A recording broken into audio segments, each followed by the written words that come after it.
These latest headlines from ABC15 are sponsored by Lerner and Rowe Injury Attorneys. One call, that's all. I'm Craig McKee with your top stories from ABC15 Arizona.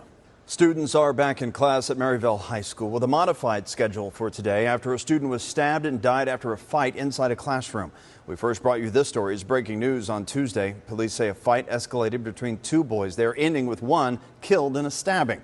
The other boy is now in police custody. At a news conference Tuesday, Mayor Kate Gallego said that she understands the fear the parents may be feeling in the wake of this stabbing. It'll be a hard moment to drop a kid off at school.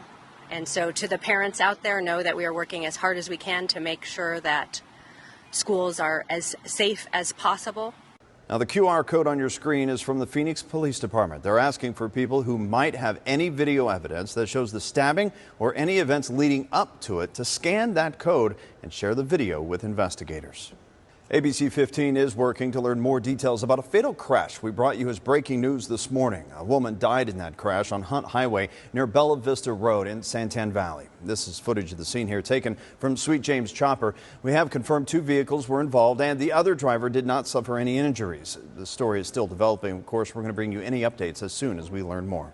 ABC 15, following developing news tonight, a woman is dead in the Ahwatukee foothills after suffering through what her neighbors describe as a mental health issue that led to a severe case of hoarding. That hoarding, as you can see in the video here, spilling out of the home right into the backyard. Even days into a cleanup effort there by the new owner, neighbors in this close-knit community say they called public services for help for the woman at least 100 times in the last few years.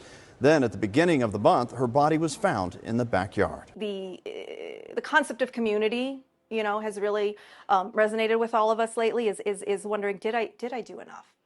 Tonight, we take a closer look into the resources available to help in situations just like this one and explore why, in this case, the system didn't lead to a rescue. Well, as we head back into weather action mode today, our extreme heat team is taking a closer look at just how deadly this summer has been so far.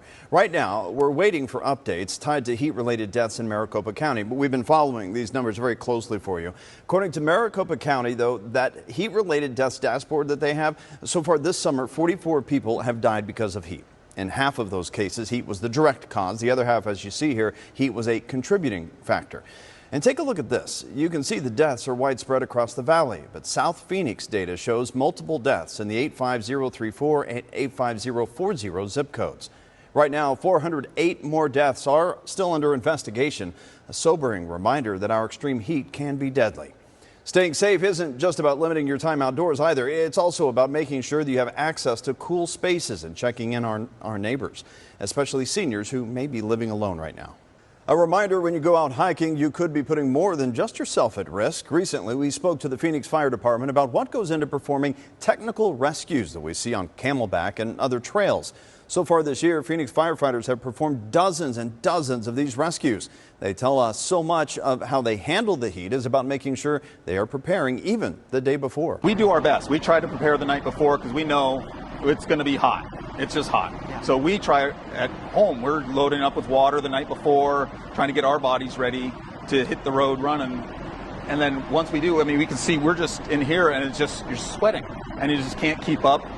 You try, you drink, keep drinking water, keep all that. But like the truck that was here, they're running calls and they're trying to keep up, but then they're running calls and then you slowly get behind and the toll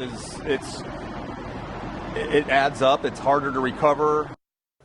So engineer Rob Smith reminding us these firefighters are humans too, and you can only push your body so far, of course. So coming up tomorrow on ABC 15 Mornings, our Nick Saletti is taking you inside a special unit that goes to rescues and other emergencies to help rehab first responders. We're going to show you why the Phoenix department there says it's a game changer. Tracking your forecast, I'm Chief Meteorologist Amber Sellens. We are in weather action mode. We've got extreme heat warnings in effect now through Friday for every spot on the map you see here shaded in pink. For the valley, we're tracking temperatures up above 110 degrees in a lot of neighborhoods.